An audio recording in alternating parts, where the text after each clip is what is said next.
I'll be translating also right for the Thai audience สวัสดีครับต้อนรับเข้าสู่สุทธิชัยไลฟ์คืนนี้ครับคืนนี้ผมต่อสายตรงไปอเมริกาเพื่อที่จะพูดคุยกับเพื่อนเก่าคนหนึ่งเรื่องเกี่ยวกับว่าทรัมป์จะเอายังไง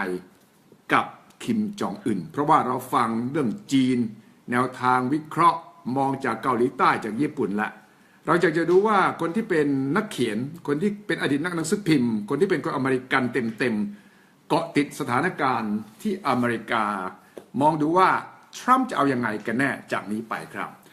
Good evening from Bangkok Dennis Well, good evening to you. It's wonderful to be here with you. This is great. Dennis Hogan นะครับ Dennis Hogan เนี่ยเป็นนักเขียนเป็นอดีตบรรณาธิการของหนังสือพิมพ์ Bangkok World สมัยโน้นนะครับสมัย 40-50 ปีก่อนครับเป็นทหารไปรบที่เวียดนามด้วยตอนนี้กลับไปอยู่อเมริกาแล้วก็ติดตามแน่นอนข่าวคราวโดนัลด์ทรัมป์อย่างยิ่ง I was talking about your connection to Bangkok Dennis It has been a long time right It has but it's been one that I have refreshed regularly ever since over the span of that long time I was out there for 5 years during the critical moments of the Vietnam War and then at the editorship at the Bangkok World. Yes. I came home to the United States, but we've returned many times with great love for the country and the Thai people. Yeah. And hope to be back soon. Yeah. คุณเดนิสฮอเกนเนี่ยเคยมาอยู่ในเมืองไทยครับเป็นบรรณาธิการใหญ่ของหนังสือพิมพ์ Bangkok World สมัยนั้นเนี่ยเมื่อประมาณ50 ปีแล้ว How many years ago were you here in Bangkok? 1960? Oh, I came in during the war in 1966. Quite a long time ago. Yeah. I left after 5 years. Yeah. 1966 right? 66, yes. 1966เป็นช่วงสงครามเวียดนามพอดีครับและ you were fighting also in the Vietnam War before you became editor right Yes yes ไปรบอยู่ที่เวียดนามหลังจากนั้นก็มากรุงเทพแล้วก็ได้เป็นบรรณาธิการล่าสุดที่เขียนหนังสือเล่มหนึ่งครับชื่อ Bangkok World เล่าถึงประสบการณ์ตอนที่เป็นบรรณาธิการอยู่ที่ Bangkok World ในกรุงเทพนี่แหละครับ I was reading the book and it's very very interesting Dennis Oh thank you Yeah, that was a great book, and it brings back a lot of good memories. Those were fascinating times, and very difficult sometimes, but always interesting, and always a great happy memory for myself and my family. That's right. That's right. So now you are living in Connecticut. Yes, in the United States. I worked in Washington for many years in a newspaper, and then I came to Connecticut, which is in the Northeast here, where it's still cold, and that's why I'm dressed heavily. And I've been here for many years, working for newspapers, and now writing books, and talking with my friends on the Facebook page. Right? Is this your first time on Facebook Live?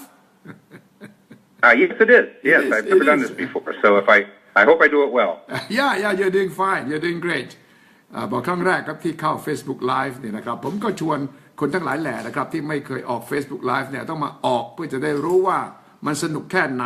และมันมีประสบการณ์ที่คนรุ่นไม่ว่าจะอายุเท่าไหร่จะต้องสามารถที่จะเข้ามาใช้โซเชียลมีเดียได้100 Days of Donald Trump will be on this Saturday right Dennis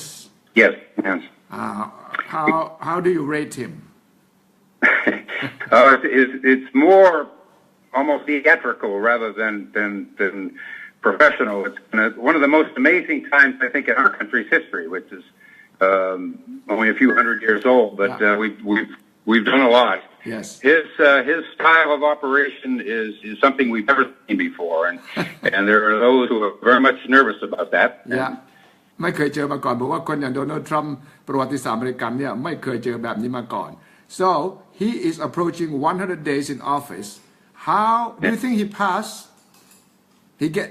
get your pass or not? Did he pass the test? No, he doesn't get mine. I don't think he has done well for the country in the beginning. He has carried on a tone that has been very divisive, hostile to his opponents, where he could reach out and try to help them get their support. And I think that he has appointed some people in office that we worry about. And his policies are such a confusion. บอกว่าสอบไม่ผ่านครับผมก็ถามให้คะแนนโดนัลด์ทรัมป์100 วันที่กำลังจะมาถึงวันเสาร์เนี่ยผ่านไม่ผ่านบอกไม่ผ่านสร้างความสับสนมากครม.ก็มีคนที่แปลกๆที่คุณสมบัติอาจจะไปไหนไม่ถึง What do you think of his plan to build a wall on the Mexican border? Well, that's crazy, I think. Maybe the Chinese could build a great wall. For whatever reason, they decided to do that long ago. But environmentally, politically, diplomatically, financially, it's quite a crazy idea. It's thousands of miles. It is often said that when you put up a 30-foot wall, the other man will get a 31-foot ladder. So, ถามว่าสร้างกำแพงตรงชายแดนเม็กซิโกว่าไงบอกบ้าไอเดียนี้บ้ามากแล้วก็บอกว่าถ้าคุณสร้างกำแพงสูง30 เมตรเนี่ยคนอีกฝั่งหนึ่งก็จะต้องมีบันไดสูง31 เมตรอยู่ดีฉะนั้นช่วยอะไรไม่ได้อย่างไร so most American people voted for him what happened to the Americans well most of them didn't actually he got fewer votes than Mrs. Clinton but the way our system is structured he got the votes in the right places and he did touch on a feeling in this country of where many people, particularly poor people and people without work, felt that they had been abandoned by the government and he was going to be the answer. That's very ironic because it was his class, the very rich, who abandoned those workers, but they were desperate and they turned to him over somebody they didn't trust in Mrs. Clinton. ก็บอกว่าที่ชนะเนี่ยเพราะว่าไม่ได้เสียงส่วนใหญ่นะครับฮิลลารีคลินตันได้เสียงประชาชนส่วนใหญ่แต่ว่าที่ชนะเลือกตั้งเพราะมีคนกลุ่มหนึ่งที่มีปัญหาเศรษฐกิจและมีปัญหาอาจจะไม่ได้ประโยชน์จากเศรษฐกิจทั่วโลกฉะนั้นก็ทำให้เขาเป็นดาราเป็นพระเอกก็ได้ We are in Asia here quite worried about what he's doing with North Korea. How is the feeling back in America now?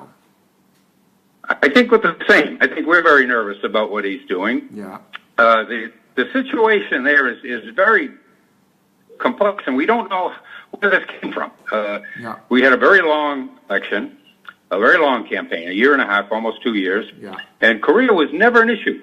Nobody talked about North Korea. Nobody talked about the tensions or the nuclear weapons or any of those things, which we believe to be real.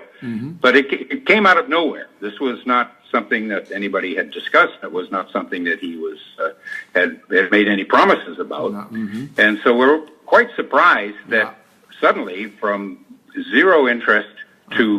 tremendous interest, the United States seems to be doing this. บอกว่าโดนัลด์ทรัมป์ตอนหาเสียงเนี่ยปีกว่าไม่ได้พูดถึงเกาหลีเหนือเลยไม่ได้มีนโยบายเกี่ยวกับเกาหลีเหนือแล้วก็ประชาชนอเมริกันก็ไม่ได้ฟัง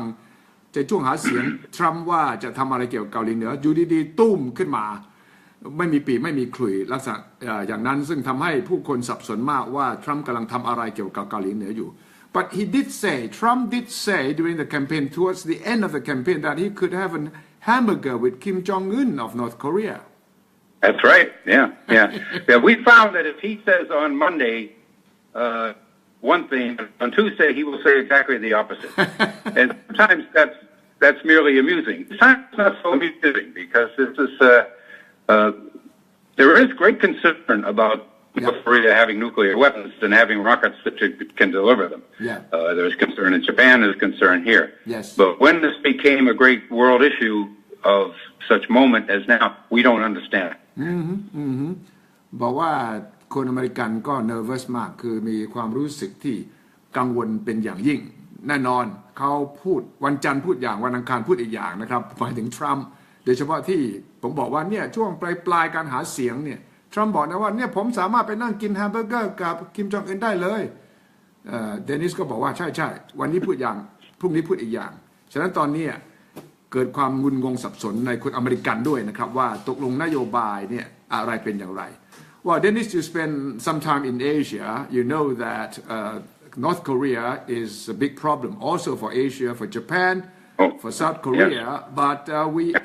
expected the American government to sort of be more considerate in dealing with North Korea. Now we see that a lot of rhetoric from Washington, such as all options are on the table,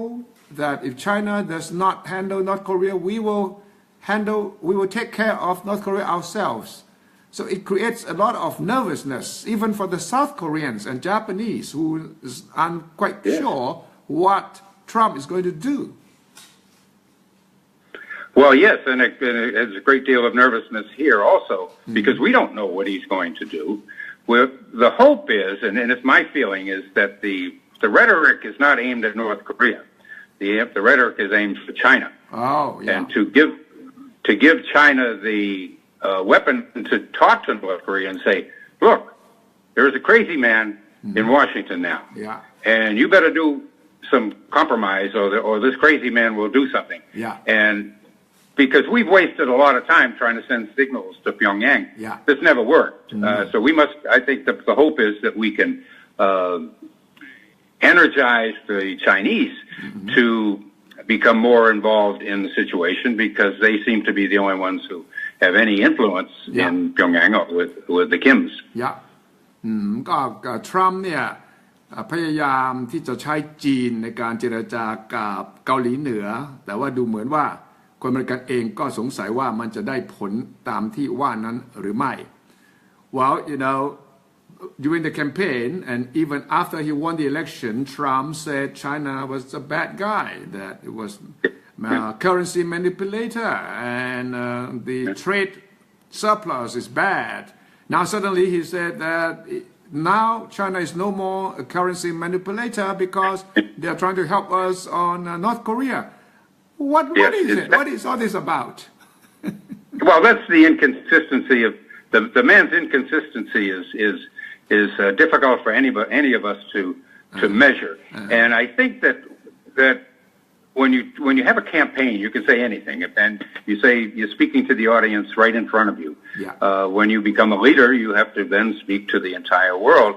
and you hope that he's being more mature by recognizing that China is an enormous power in the world and must be treated with some respect, even though we disagree with them. Yeah. But the flip and flopping back and forth between these things, unless he's talking on the sly to China saying, okay, now tomorrow I am going to say this. Yeah. Don't worry about it. And I don't know how diplomats entirely work. I've watched them all my life. But right. But the problem always is with rhetoric. Yeah. Particularly when we're talking about rhetoric between people who don't much care for each other, like the North Koreans and the Americans, is that it gets out of hand. That's right. All the politicians, all the diplomats can say, oh, we'll make this little tiny step, and then they will make a little tiny step. Yeah. But sometimes if you say something that offends, all those subtleties get lost, and suddenly the weapons come out. So you're afraid of some miscalculation on the part of Trump and also on the part of Kim Jong-un, right? Both, yes, because it's ironic. The North Korean diplomacy has been constantly bad, we feel, but it has been consistent and almost predictable, and you can understand it. And it's very professional, I believe. Their military, for all the medals, they all have so many medals, but they've never done anything. They've never fought anybody except their own people. And so militarily, they are kind of amateurs. On the opposite side, our military, the United States military and its allies, is very professional, very experienced, but the Trump diplomacy is very amateurish. So between these amateurs, something can go very wrong. And we're hoping that the irony is that the military in the United States, they know what it is to fight war and to lose their soldiers. Will be a restraining force. Not that they're not eager for this. We've been looking at the North Koreans for 65 years. We haven't gone to war with them before, and since 1950, and we don't want the military doesn't want to get into a war. They know that we can flatten North Korea. That's for sure. Right. But that we also know that it never worked the way you want, and that wars go on, and they attack South Korea. Because if one before the translation, if Thailand were fighting or in conflict with New Zealand or Nepal, you can dance around and you have time. But this is more like Bangkok being in a war with Thonburi. Everything is so close. Right. Everything is very close, and one mistake is devastating. ที่น่ากลัวก็เดนิสก็เกินเมื่อสักครู่ถามว่าเป็นใครคุณเดนิสเป็นนักเขียนอเมริกันเคยเป็นนักหนังสือพิมพ์อยู่กรุงเทพครับแล้วตอนนี้กลับไปอเมริกาก็ติดตามแน่นอนอยู่อเมริกาทรัมป์ก็เป็นประธานาธิบดีของท่านแต่ว่าเรากำลังวิเคราะห์วิจารณ์ในฐานะคนอเมริกันมองว่าบอกว่าทรัมป์นี่เป็นมือใหม่หัดขับน่ากลัวมากน่าเป็นห่วงมากเพราะว่าทำอะไรเนี่ยไม่ได้คิดหน้าคิดหลังพูดอะไรก็ไม่อยู่กับร่องกับรอยน่ากลัวตรงที่ว่าในเกาหลีเหนือเนี่ยมันใกล้กันมากเดนิสอธิบายฟังครับว่าถ้ากรุงเทพเนี่ยทำศึกสงครามกับธนบุรีเนี่ยใกล้ๆกันอย่างนั้นเลยนะครับเพราะว่าเส้นแบ่งเขต38เกาหลีเหนือเกาหลีใต้เนี่ยมันห่างกันแค่นี้จริงๆถ้าเกาหลีเหนือยิงปืนใหญ่เท่านั้นแหละข้ามมาห่างกันประมาณ50กิโลเท่านั้นครับจากชายแดนมาถึงโซลเมืองหลวงของเกาหลีใต้เหมือนกับกรุงเทพตุ้มทำสงครามกับธนบุรีอย่างนั้นอย่างไงเลยยิงตูมเดียวเนี่ยมันพังสลายไปได้นี่คือความเป็นห่วงเป็นใยที่เดนิสในฐานะเป็นคนอเมริกันที่ติดตามการเมืองอย่างใกล้ชิดบอกกับเราครับเพราะว่าผมต่อไปสายตรงที่อเมริกาเนี่ยเพื่อจะได้ฟังเสียงจากคนอเมริกันเป็นนักเขียนเป็นคนที่วิเคราะห์ข่าวมาก่อนและเป็นคนที่แน่นอนครับว่าเป็นห่วงเป็นใยว่าอนาคตของประเทศจะเป็นอย่างไร But of course you don't think there will be a war, do you? I hope not. No, I don't. I think that there's. You know, I remember when I lived in Thailand or visited Thailand, very rarely because I don't care for it, frankly. I would go to Thai boxing. Thai boxing, yeah. And what I always liked about Thai boxing is not the fighting. I don't like fighting, but was and I'm sure there's a name for it. But before the contest begins, yes, the athletes or the boxers would come out and they would dance around and they would pantomime their. To show their skills and to maybe frighten their opponent. And I hope what we're going through is this, where the United States is saying, we're very tough, and the North Koreans are saying, we're very tough, and all of this, with a way that then allows the Chinese or somebody else to come forward and say, look, step apart, you two crazy people, and let's work this thing out. Because the Chinese have not only the interest of their own border and the economic ties, but they also can look across the water and see the prospect of a remilitarization of Japan. And that is something that nobody particularly wants except some hawkish people in Japan. And there are very loud and important voices in Japan today. I was just there last week, who are saying we need to redevelop our military because of North Korea, and so this is a thing of concern to everybody in the region. เดนิสยกตัวอย่างน่าสนใจมากบอกว่าเนี่ยตอนอยู่เมืองไทยก็จะมักจะไปดูมวยไทยแต่ไม่ได้ชอบมวยไทยที่ชกกันนะครับแต่ว่าชอบตอนก่อนชกกันเนี่ยมีการรำมวยพวกเราทุกคนก็รู้บอกว่าเป็นการรำเพื่อจะขู่คู่ต่อสู้เสียงปี่เสียงกลองดังขึ้นมาก็จะมีการรำเพื่อที่จะแสดงว่าตัวเองนั้นเก่งกว่าอีกฝ่ายหนึ่งหวังว่าสิ่งที่เกิดขึ้นระหว่างทรัมป์กับคิมจองอึนเนี่ยคือการรำมวยแต่จะไม่เข้าไปถึงการชกต่อยจนกระทั่งว่าฝ่ายใดฝ่ายหนึ่งจะต้องคว่ำผมคิดว่าน่าสนใจว่ามวยไทยนี่ก็เป็นตัวอย่างของการทูตหรือว่าการสำแดงซึ่งแสนยานุภาพที่ไม่จำเป็นต้องใช้จริงๆใช้หมัดใช้มวยนะครับเป็นข้อเปรียบเทียบของเดนิสซึ่งเคยอยู่เมืองไทยและตอนนี้ก็เป็นห่วงเป็นใยมากเลยครับว่าเกิดอะไรขึ้นกับผู้นำของเขาเอง North Koreans are quite tough and they have shown no sign of being willing to go back to the negotiation table so far. But I haven't heard Donald Trump talking about negotiations either. No, I think and again, I'm giving him a lot of credit that maybe I'm being too generous for intelligence or diplomatic intelligence anyway. But I think that he cannot, diplomatically, he can't say, let's talk. He has to say, let's fight. And then somebody has to intervene. I see. Recently we dropped this gigantic bomb in Afghanistan. Yes. That was not to, I believe, that was not to kill 12 Taliban. We can kill 12 Taliban anytime with drones or anything else like that. I think that was very clearly a signal to the Chinese and eventually to the North Koreans that we have bombs that are non-nuclear that will take care of those artillery pieces in your cage north of the DMZ.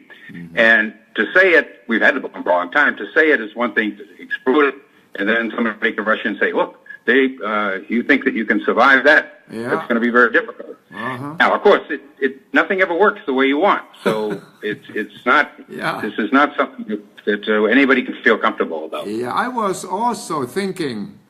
about the Afghanistan, the big mother of all bomb incident. I was wondering why you needed such a big bomb to drop on the mountains, which is it's meaningless anyway. As you said, you could have killed 12 Talibans without having to resort to that mother of all bombs. So that, you think, it was a message to China and to North Korea? Yes, I think so, because everybody knows we have been nose to nose with the North Koreans now for 60 years. Yeah. And the military has watched them put their artillery in the caves. It has watched them their maneuvers, just like they watch ours, or the allies. And I think there's a fair amount of confidence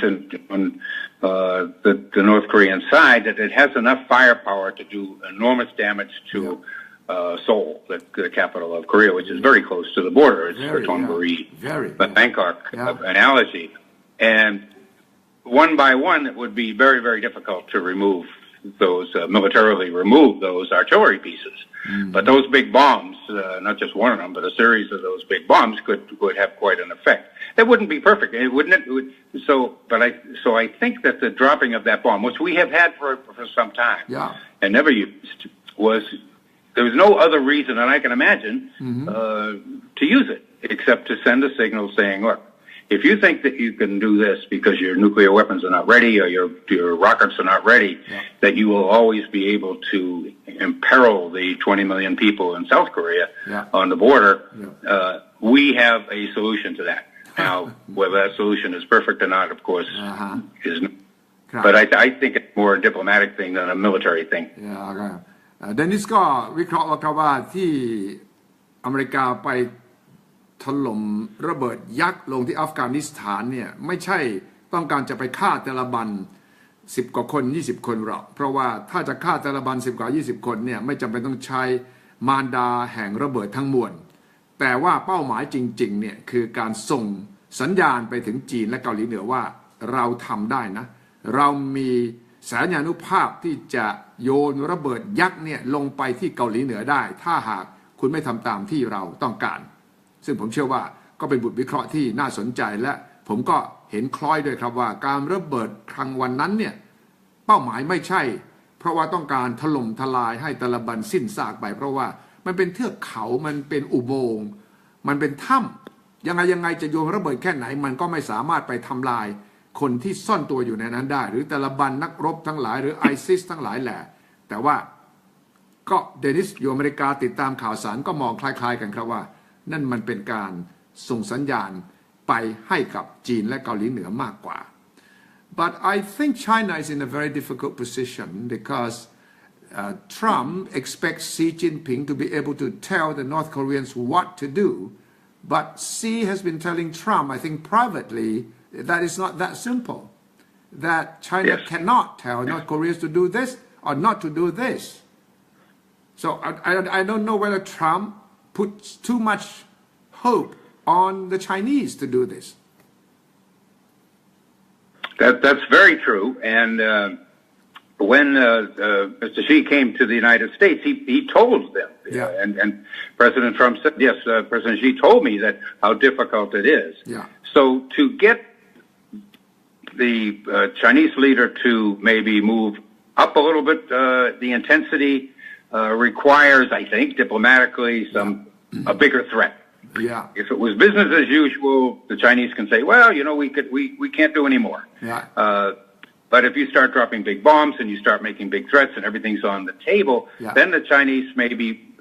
encouraged to. I don't think this is provoking the Chinese to do something they don't want to do. I cannot believe that the United States would play that game with China at this point. I think that what they would be doing is saying, look, we need your assistance here, and we're going to give you the tools, and the tools is the irrationality of the American leader. And says the American leader. So then the Chinese are able to say, look, you didn't listen to us before, but maybe you want to listen to us now because things have changed. There's a man in there who is unstable, who is irrational. They can say whatever they want, and they're probably accurate. But to get them to say that, it can't be business as usual. It has to be up the ladder a little bit in escalation terms. The so-called madman theory.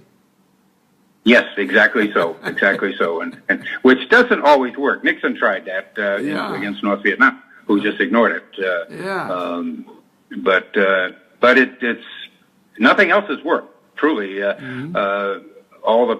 we have here at least, and other nations too, have tried everything. We have tried the carrot, we have tried the stick. We have 3 administrations. President Clinton tried, President Bush tried, President Obama tried, all different manner of things, boycotts, and sanctions.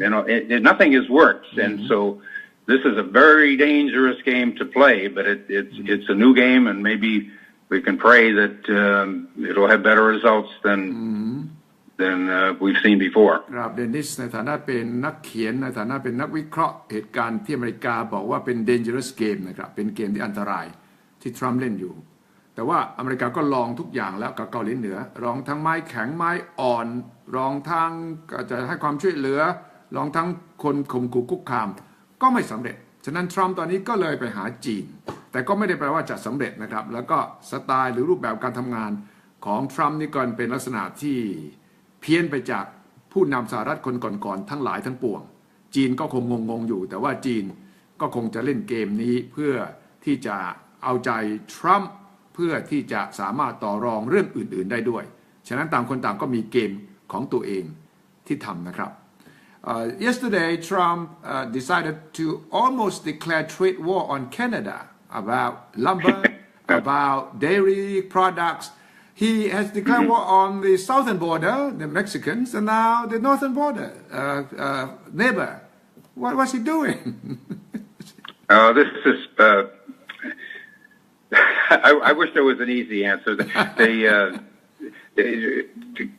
We have no better friend except maybe Thailand. We have no better friend in the world than the Canadians. That's right. And why he would pick a fight with these people over these things is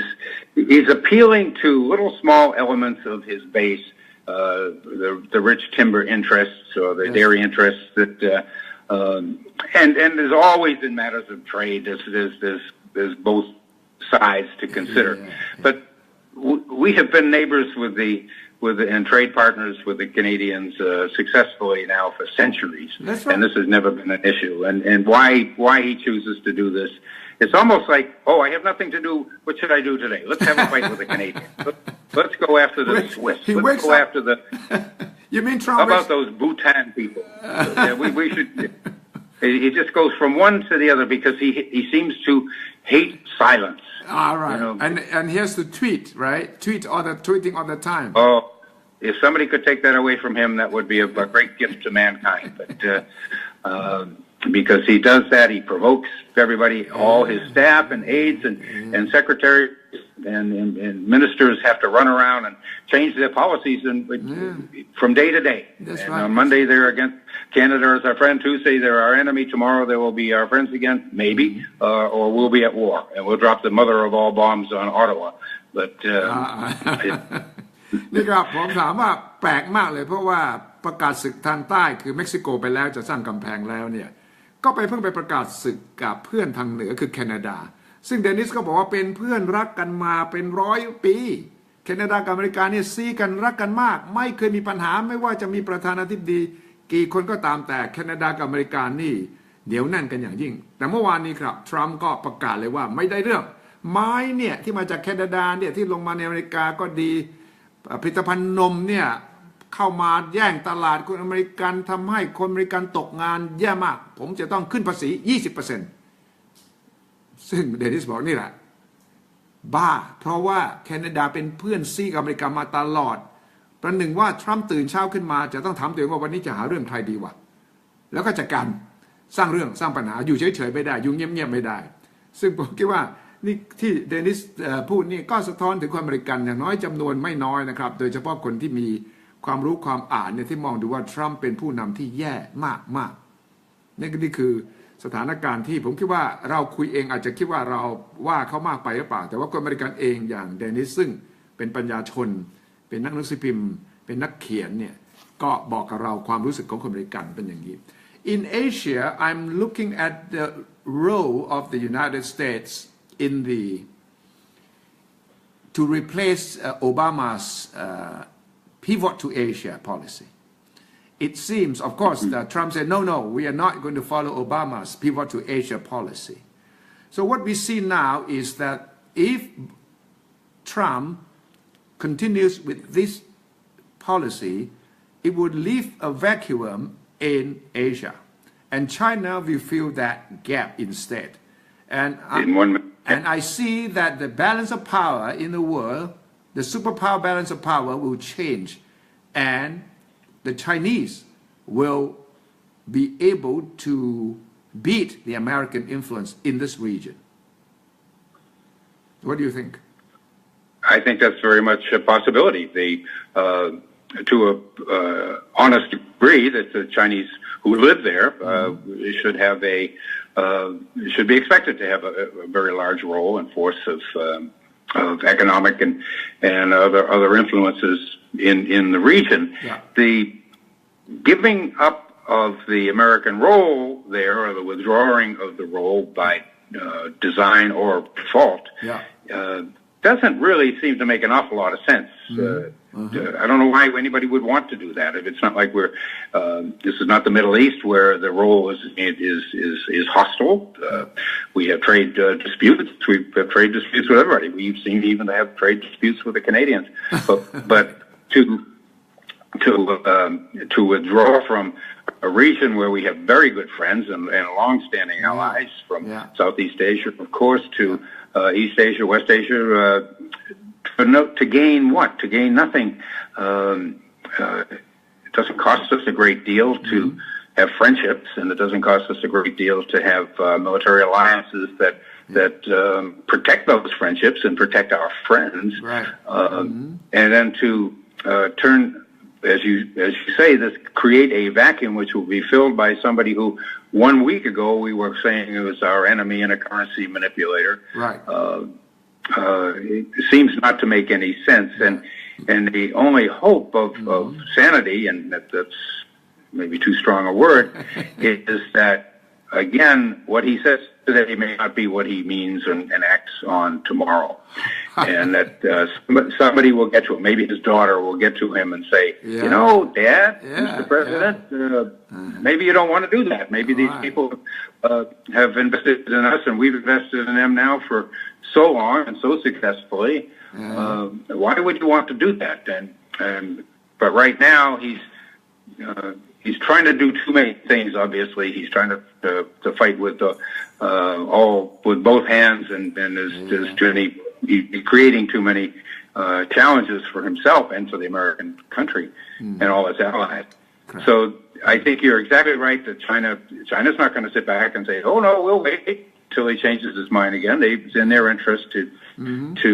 flex their muscles and to be a dominant force, and we need to balance that. And I wonder whether this man has the constancy, the consistency to hold a policy long enough to assure everybody that we can all do this work together properly here. ประเด็นที่ผมถามเดนิสก็คือว่าการดุลถ่วงแห่งอำนาจมหาอำนาจในเอเชียเราเนี่ยพอทรัมป์ขึ้นมามันแปรเปลี่ยนแล้วมันจะเกิดช่องว่างขึ้นมาสมัยโอบามาจะมีนโยบาย pivot to Asia ปักหมุดในเอเชียคืออเมริกันจะกลับมาที่จะมีอิทธิพลหรือว่าจะสร้างกิจกรรมในเอเชียอีกครั้งหนึ่งแต่ทรัมป์ตอนที่หาเสียงบอกว่าไม่เอาจะไม่มีละนโยบายปักหมุดเอเชียของโอบามาจะเลิกถ้าเป็นอย่างนั้นจริงเนี่ยก็จะเกิดช่องว่างฉะนั้นดุลถ่วงอำนาจที่อเมริกันเคยมีกว้างขวางในเอเชียก็จะหายไปจีนก็จะเข้ามาแทนที่เราอยากจะเห็นการถ่วงดุลที่เหมาะสมหมายความว่ามีทั้งอเมริกันมีทั้งจีนเพื่อที่ประเทศเล็กๆในเอเชียเนี่ยจะได้มีอำนาจต่อรองจะได้สามารถที่จะ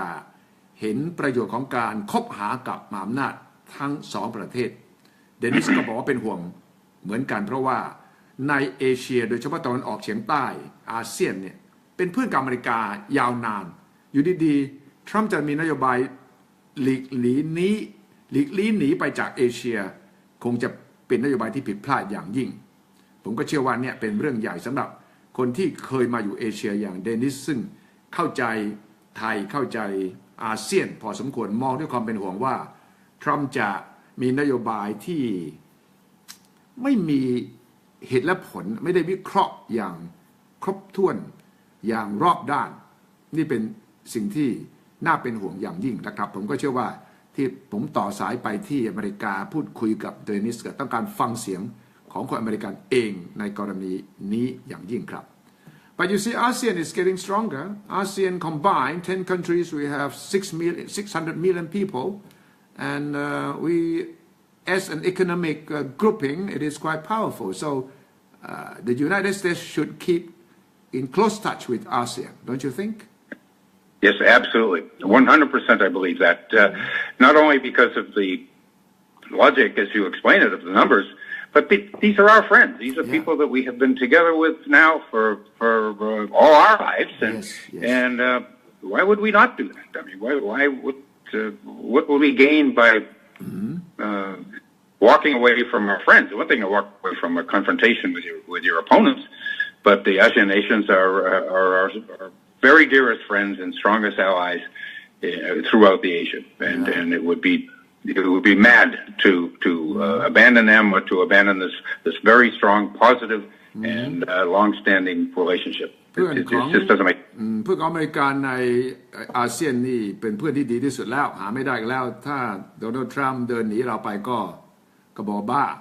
ไม่ถูกเรื่อง But it is the America First slogan that gives us the nervous thinking about what is this about? America first? Does it mean other countries are second, third? Oh yes, exactly. That's exactly what it means, and it has a bad shadow or bad resonance in American history because it used to be the slogan of very, very dark forces in our country, and I don't know that that's exactly what he means by that. But what it's quite simple. What he means is that all you other countries, Thailand, or Germany, or Bhutan, or Australia, or our friends, or are all second, third place, fourth place, and not partners, but little people, smaller forces in his universe, and this is not what the American people think. I've never heard this. I've tried a very good friend who support him, who believes that he's a fresh voice and all of this, but nobody is saying that. I mean, this is some language that he just picked up on a book, or worse, that somebody, one of his supporters, has whispered in his ear, because he's not famous for thinking carefully and talking. ผมถามอเมริกา first เนี่ยคำเนี้ยก็ทำให้คนทั้งโลกบอกว่าอ้าวแล้วประเทศเรามันเป็น2-3หรือไงเขาเป็นเบอร์หนึ่งเนี่ยเดนิสบอกว่าคนอเมริกันส่วนใหญ่ไม่เชื่อไม่เชื่อว่าอเมริกาควรจะบอกว่าตัวเองต้องเป็นเบอร์หนึ่งเท่านั้นประเทศอื่นๆไม่สำคัญเท่ากับอเมริกาYeah, so this is something that the whole world is still puzzled about the outcome of the election. And a lot of people just could not believe that this could happen to the United States. You feel the same way? I wake up every morning saying, "What happened? How did we go back 50 years? How did we reverse so many good policies? How did we enter into a situation that's so uncertain? Where did this come from?" And it is a great puzzle, and it's not from a weakness in the American people. It's to turn to a authoritarian or dictator or anything like that, I hope. But I think it's a person who used the traditional American system and is now moving away from the values that are in this, and the world is right to be nervous about this, because we are nervous about this. Even some of his supporters are nervous about this. He's moving too fast, not thinking. เดนิสบอกว่าเนี่ยงงมากผมถามว่าคนทั่วโลกงงมากอเมริกาเป็นอย่างนี้ได้อย่างไรเดนิสบอกใช่ตัวเขาเองตื่นมาทุกเช้าก็ถามตัวเองว่าเกิดอะไรขึ้นบ้านเมืองฉันทำไมมันล้าหลังไปทันทีหายไป50 ปีเลยหรือไงถอยหลังไป50 ปีหรือยังไงบอกคนอเมริกันเดนิสยืนยันครับคนอเมริกันส่วนใหญ่งงมากๆว่ามันเกิดได้อย่างไรก็อาจจะเกิดขึ้นเพราะว่าคนคนนี้สามารถที่จะไปล้วงเอาความรู้สึกของคนกลุ่มหนึ่งที่ต้องการที่จะเห็นตัวเองสถานภาพตัวเองปากท้องตัวเองดีกว่าที่ผ่านมา because the United States was big proponent of globalization and now suddenly Trump says we're pulling back and that we do not believe in globalization and China which as a communist country was very much opposed to globalization now China Xi Jinping himself went to Davos delivered a speech embracing globalization. The world has turned on its head now, right? Yes, it seems that way. But I think that President Trump may say he's opposed to globalization. I think what he's opposed to is some of the effects of it on jobs and things like this. But his whole background, his whole life, his whole culture comes is well. He is a global figure himself with his hotels and his golf courses and all the other entanglements he has with the Russians and everybody like that. Yeah.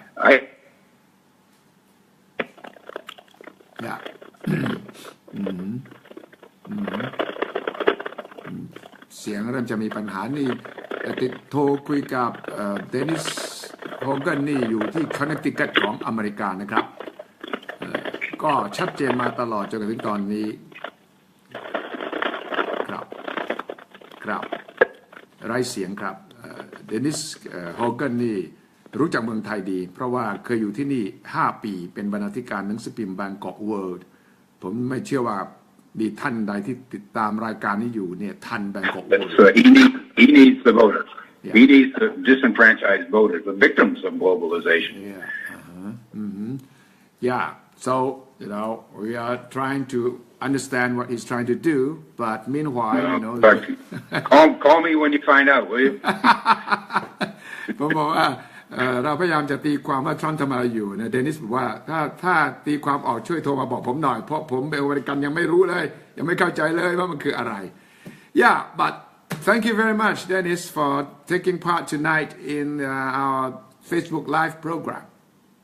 Oh, thank you, Kutulichai. It was my pleasure entirely. Thank you Wonderful very much. Yes, and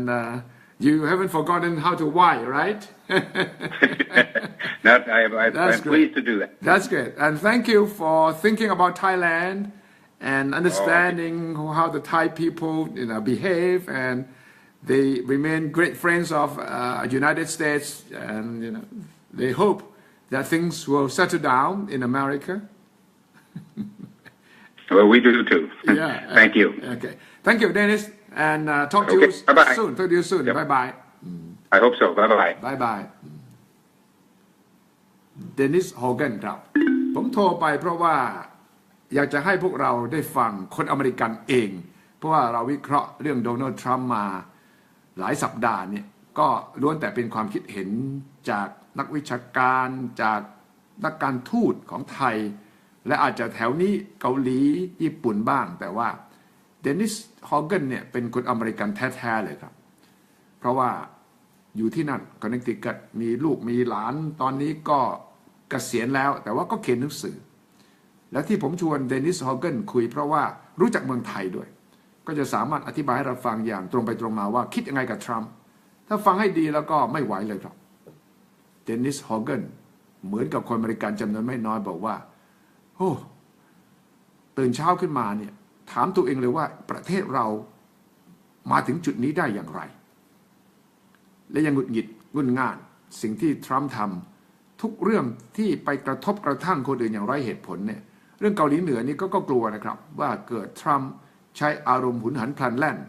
ตูมตามขึ้นมาประเมินผิด miscalculation แล้วก็ยุ่งแน่ๆฉะนั้นนี่ครับผมพยายามที่จะให้พวกเราได้ฟังคนจากหลายๆฝ่ายหลายๆประเทศก็ในเมื่อเราสามารถต่อทุกคนในโลกนี้ได้ผมก็ต้องต่อไปทุกประเทศที่เราสามารถจะชักชวนคนมาร่วมตั้งวงสนทนากับเราจะได้ฟังและจะได้ดูว่าความรู้ความเข้าใจที่เรามีอยู่เหมือนกันไหมกับที่คนอื่นๆเขาโดยเฉพาะ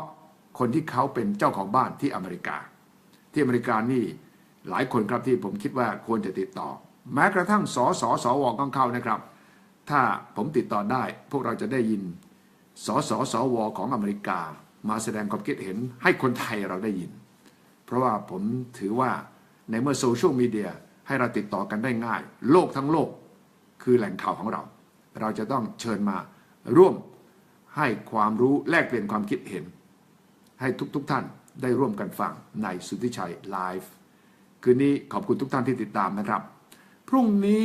ผมเชิญดร.สมชายภักพาสวิวัฒน์วิเคราะห์เรื่องเลือกตั้งฝรั่งเศสและโดนัลด์ทรัมป์เลือกตั้งฝรั่งเศสนี่น่าสนใจมากๆนะครับ